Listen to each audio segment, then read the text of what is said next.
তো কি অবস্থা, কেমন আছেন? আমি ড্রামা সবুজ আর গাইজ আজকে আলোচনা করব সাকিবকে নিয়ে নতুন তথ্য দিলেন অপু বিশ্বাস। এই বিষয়টি নিয়ে বেশ কিছুদিন ধরে আলোচনায় রয়েছেন সাকিব খান ও অপু বিশ্বাস, আর সেই আলোচনার মাঝে এবার সাকিবকে নিয়ে নতুন তথ্য দিলেন অপু।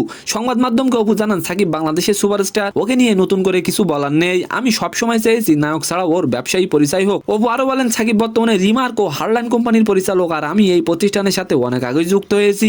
অপু বলেন যমুনা ফিউচার পার্কে সাকিবের একটা রেস্টুরেন্ট ছিল, ওই জায়গাটি কিনে আমিই বলেছিলাম ব্যবসা করতে। আর এবার আলোচনা করব ম্যাচ গড়পেটার অভিযোগে ছাঁটাই শোয়েব। এই বিষয়টি নিয়ে পাকিস্তানের ক্রিকেটার বাংলাদেশ প্রিমিয়ার লিগে পরপর 3টি নো বল করেন, আর গড়পেটার অভিযোগে সরানো হলো শোয়েব মালিককে। বাংলাদেশ প্রিমিয়ার লিগে নিষিদ্ধ হলেন শোয়েব মালিক। ব্যক্তিগত জীবনে বিতর্ক চলছিল শোয়েবের, আর তারই মধ্যে এমন একটি কাণ্ড ঘটালেন তিনি। আর এবার আলোচনা করব তিশার নতুন লুক ভাইরাল। এই বিষয়টি নিয়ে সোনালী রংটির মধ্যে এমনিতে এক ধরনের জমকালো ব্যাপার আছে। সুন্দরী অভিনেত্রী তানজিন তিশার জলপাইয়া সোনালী গাউনটি সেই কথা জানান দিচ্ছে। দুবাই ভ্রমণে গিয়ে তিশার পরনের গ্ল্যামার্স গাউনটি সত্যি সবাইকে মুগ্ধ করেছে। সোনালী আর জলপাই রঙের মাঝামাঝি একটি শেডে স্যাটিন ফেব্রিক দিয়ে তৈরি গাউনটি, যেটা বর্তমানে এখন সোশ্যাল মিডিয়াতে ভাইরাল। তো সম্মানিত দর্শক, আজকের ভিডিওটি কেমন লাগলো অবশ্যই কমেন্ট বক্সে জানাবেন, আর ভিডিওটি যদি ভালো লাগে অবশ্যই একটি লাইক দিয়ে আমাদের চ্যানেলটিকে সাবস্ক্রাইব করে দিবেন। ধন্যবাদ।